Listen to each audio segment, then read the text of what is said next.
Hello, everybody. Welcome to Dwayne's Inc. Wrestling Conference. Before I begin, I would always like to say thank you for watching.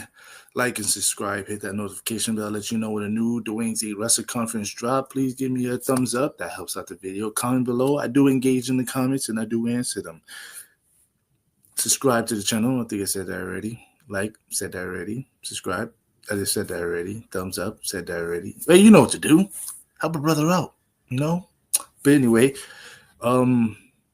as I always like to start this review, I always like to give it my opinion of what I think of the show between 1 to 10. And I'll give this show a good 7. I have to give it a 7. I like anything below a 7, it have to be really, really bad, like a 6.5 or a 6. It had to be low for me. But like I said, we on the road to WrestleMania. I'm just giving you what I like. You know? Let's get into the show. The show opens up with Randy Orton coming out to an amazing Italy crowd. As soon as Randy came out, everyone just started singing his songs. Just start singing his theme song. Even he had to stop there and think and basically just stop and just embrace it in that they was basically singing his theme song. Amazing crowd tonight. That's what I have to say. I mean, in one match, it was very quiet. I'll get there. It was another match that was kind of quiet, but it picked up. But I'll get into that. But Randy Orton opened the show, and basically he had the mic. As soon as Randy was about to talk, Kevin Owens comes out and interrupts Randy Orton. So like I try to do now is either I type out the promos or I try to remember it, which I have very, very, very, very bad memory. But I got it down. So here we go. Kevin Owens come out and told Orton that he had something important to tell him and asked him to listen. Orton said he was wrong. Orton said he was wrong for attacking. Orton said he was wrong for attacking Orton and hitting him with a power driver. Orton said Cody Rhodes and Sami Zayn deserve everything he did to them. Orton did not. In that kind of sense of him saying that, I would probably agree.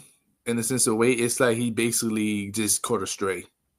It's like basically he had one bad day. Randy wasn't in at the right place at the right time. You know, he was probably pissed with the whole Cody thing and stuff like that. So I kind of understand where he got that from. Just that why did Orton had to catch a stray? That's messed up. So Owen speaks from ringside as he say Orton took Cody's side over him, and that would make him angry and led him to do something he regret. Owen said Orton can relate because he have spoken about how his anger got the better of him. Owen tells Orton he could forgive him for taking Cody's side if Orton could forgive him.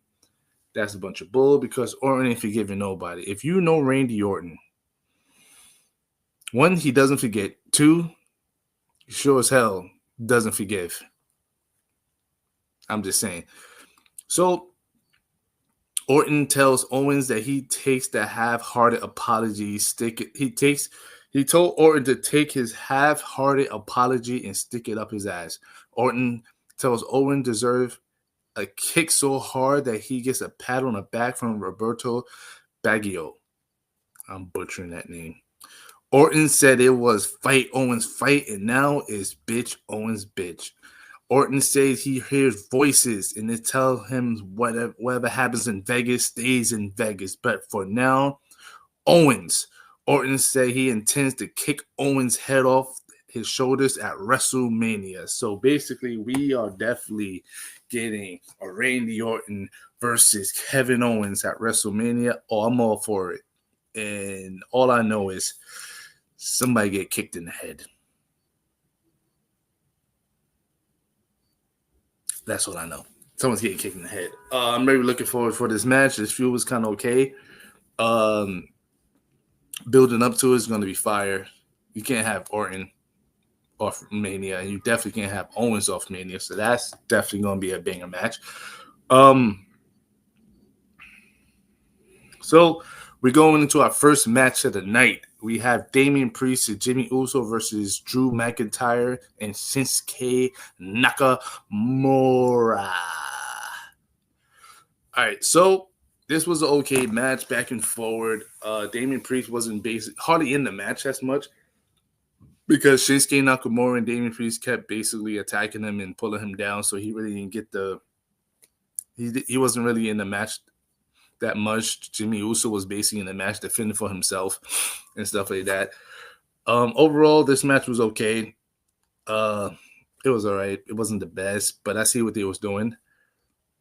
So we have McIntyre ran Priest through the ropes and into the rope post. Jimmy super kicks McIntyre, who went ringside. Jimmy kicked McIntyre from the apron. Nakamura knocked Jimmy off the apron with a running knee. Priest hit the South of Heaven chokeslam on Nakamura, then pinned him.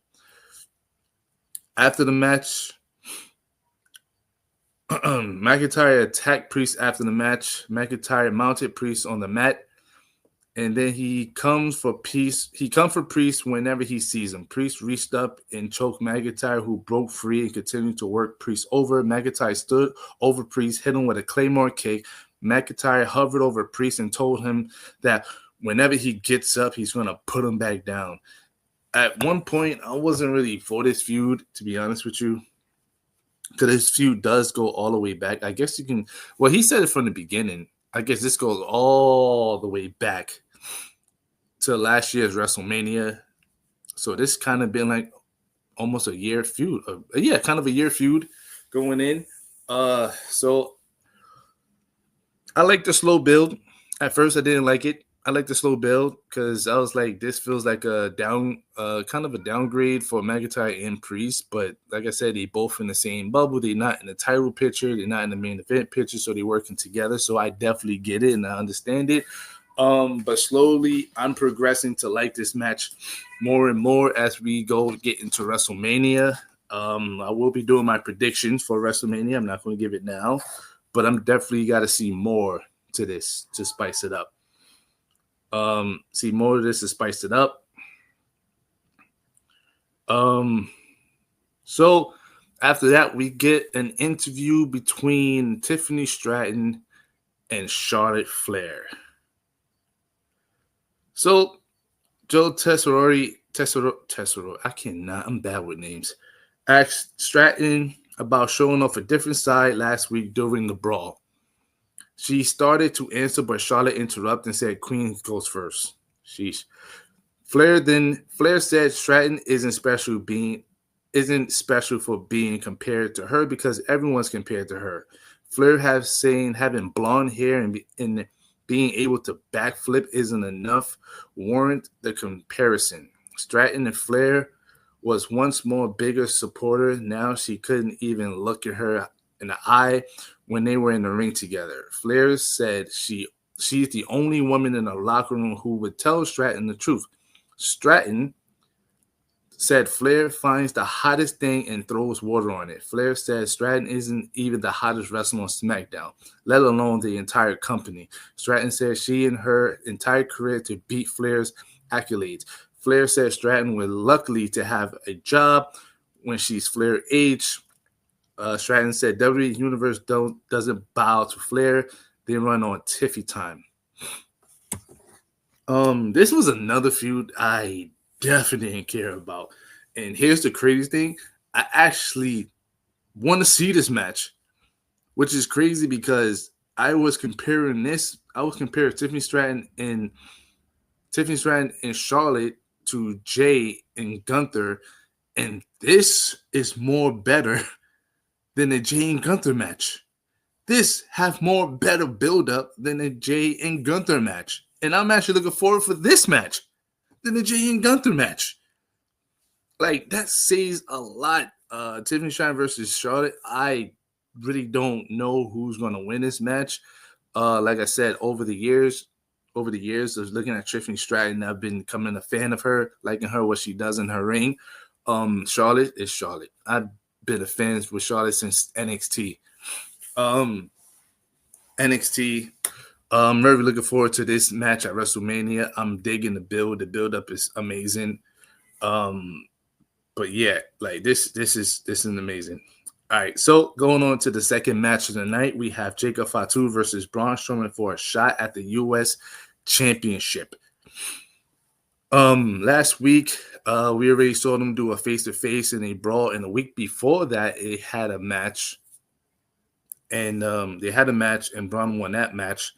And so last week, they had a stare down, and they made a match this week. And now this time there's a stipulation on the line. Who's gonna win? Going overall, this match was okay.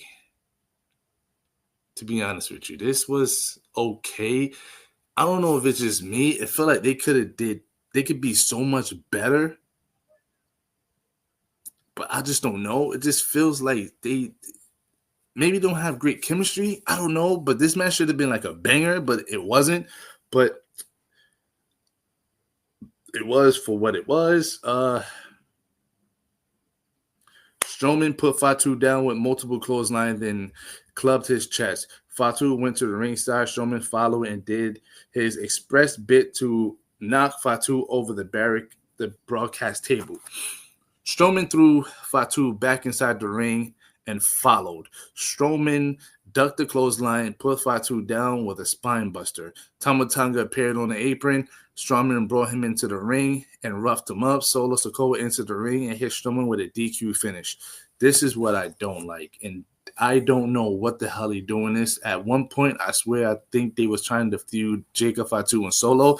Then it seemed like they just went totally left and forgot about that. Like, all right, let's put that to the side. That's not happening. We're going to focus on Jacob Fatu on his single run, going up against either the United States champion. That's what we thought. I thought, hey, Solo's going to help Jacob Fatu get the United States champion. All right, cool. I'm on board with that. Now we back to square one again, where Solo came and basically screwed up Jacob Fatu and his U.S. title shot by DQ. Because when this man showed up, this dude looked at Solo and was like, what are you doing here?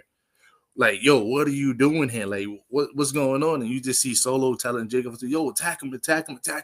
And then they attack him. They beat him down. And then LA Knight comes out for the save and backs up Braun Strowman. And they take out Solo, Tama Tonga, and Jacob Fatu out. And then when we go backstage after commercial break, Jacob Fatu is in his face like, yo, what are you doing? He goes, yo, next time if I have a match, I don't want you out there. Like, don't come out there. And he just stormed off, and you just see Tama Tonga just standing there looking at him. I don't want to see Jacob Fatu versus Solo. It doesn't make any sense. It doesn't make any sense, but I don't know. To me, it just doesn't make any sense. Like, I don't know, but it's just weird. It's weird. I don't know. But we go into our third match of the night. And we have Piper Niven versus Zelina Vega. The crowd was quiet as hell for this match. Like, I know they try to do like a David and Goliath kind of thing, but to be honest with you, no disrespect, this match was boring. It was boring. It was slow as hell. They felt like no chemistry. The crowd wasn't really into it. It was quiet. I was bored. I really didn't care. I really wanted Vega to win because then that would be another good opponent for Chelsea Green, but no. Basically throughout the match, it was very slow. Not clumsy, but just very slow, and I didn't really care. They tried to get the crowd into it. Alba Fire was to try and distract Zelina Vega. Then Chelsea Green was basically distracting. Piper Niven didn't need none of them. She didn't need none of them. She could have just did it by herself. She needed a distraction, but she did beat Zelina Vega. So Zelina Vega would not be getting a U.S. women's title shot. This was a waste. I don't know. I don't know. This was a waste. But anyway, going into the fourth match of the night, we have Jade Cargill versus Liv Morgan. The crowd was amazing. They was definitely hyped for Liv Morgan. Jade Cargill didn't really get that big of a pop. It felt like they didn't know her, or I don't know. It was just quiet as hell for some reason. During this match, this was a good match. This was a good match. It's been a while since we've seen a solo Jade Cargill match in the WWE. But this was really good. She really held her own in this match. I was definitely thinking like, all right, cool. Yeah, she's definitely winning this match. She's definitely going to get her get back. Kinda. Well, no, really. I mean, she did. She did ask for this match anyway. So, but nope, that wasn't the case because Jade hit a couple of corner splashes and then put Liv Morgan down with a spine buster. Jade looked at the crowd and nodded rather than go for the pin, which was weird because she's literally, after she did that spine buster, she literally just stood there. Like, she literally just sat there, which was weird. For the pin, Jade hosted up Morgan and hit an F5. Jade kept up and then covered Morgan for a 2 count. Naomi appeared on the apron. Jade went after Naomi, who dropped to the floor. Morgan went for Oblivion, but Jade countered into a backbreaker. Raquel distracted the referee while Naomi hit Jade with one of WWE's women's tag team champion title belts. That was stupid what I just said. Hit Oblivion and scored the pin. After the match, Naomi mounted Jade and threw punches at her. Naomi used her legs to divide Jade's head onto the mat. Naomi followed by knocking Jade off the apron into the broadcast table. Tesserori said that it was resentment when Jade was thrown into a car by Naomi.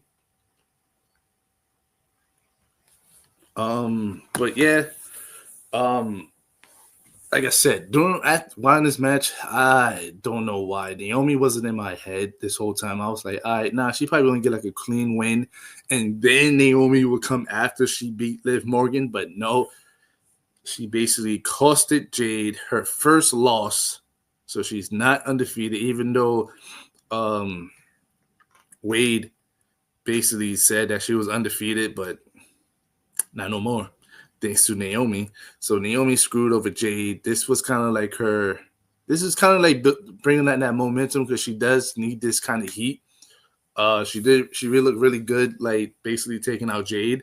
So we probably going to get a Jade versus Naomi probably either next week or week after that. But I'm looking forward to that match.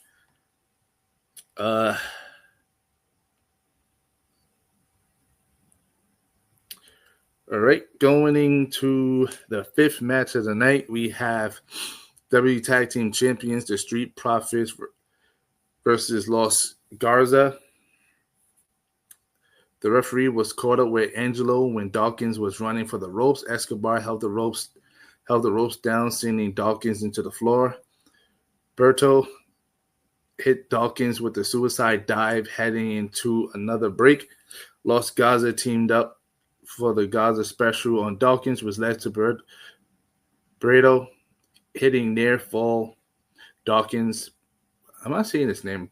Berto down with a flapjack and made a hot tag forward, worked over Berto and basically pumped his arms while the crowd did the same. Ford used a spine buster to get a 2 count. Ford went up. Andrew went up for the apron, held the ropes. Berto hit Ford within, joined Andrew on the floor. Los Garza went up for a double press before landed on his feet and then flashed a mean face while Andrew and Berto looked in disbelief. Ford knocked down Andrew, then suplexed Berto and got a 2 count. Both wrestlers tagged out. Dawkins hit sky high on Andrew and then backdropped a charging Berto into the ringside with his cousin Escobar. Climbing to the apron, then punched back to the floor by Dawkins and then hit a flip dive that overshot the LFD in the LFD trio. Dawkins rolled Angel back into the ring and then tagged out. Ford hit a splash for the win. The Street Profits beat Los Gaza. This was a good tag team match. Like I always said, SmackDown tag team division is way better than Raw. Every SmackDown is always a fire tag team match on there, and I like it. I like it because it keeps the momentum of the tag teams. Like, that's how you keep the tag titles relevant. That's how you keep the tag teams relevant. That's how you keep the momentum of tag team flavor going on SmackDown, and that's what they have. That's why I love watching SmackDown, because they have a good tag team. Raw, not so much. Not so much. They get in there, but not so much like SmackDown. All right, so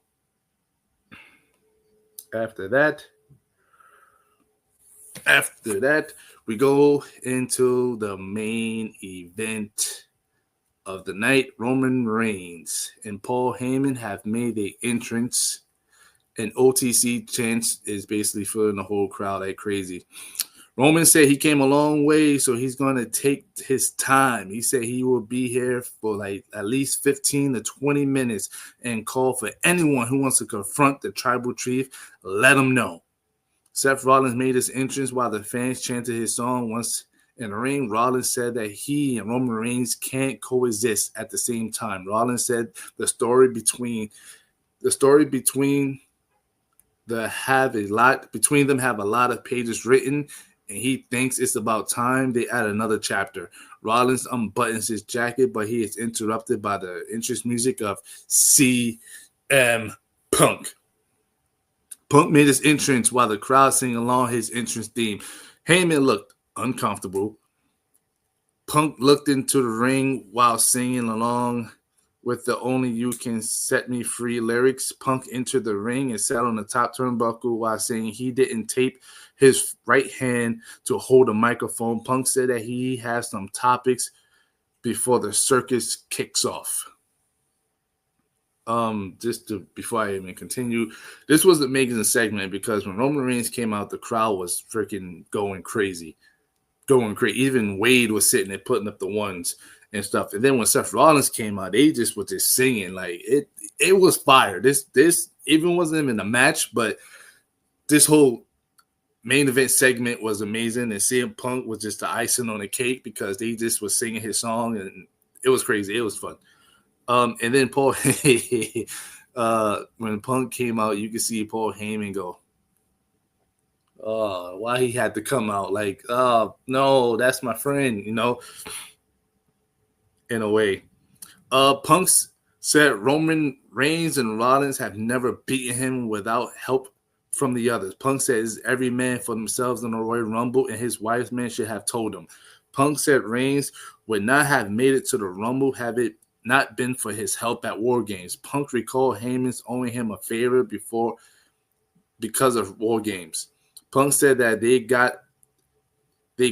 get to that favor. He wanted to thank Heyman for serving up Tribal Chief on a silver platter and said he appreciated it. Reigns turned and looked at Heyman, who tried to talk to him. Punk hit Reigns from behind. Rollins attacked Punk. Reigns grabbed Rollins and tossed him into the corner of the ring, and then they threw punches at Punk. Rollins went at Reigns again and then went after Punk. Reigns pulled Rollins into a corner. Punk re-entered the brawl.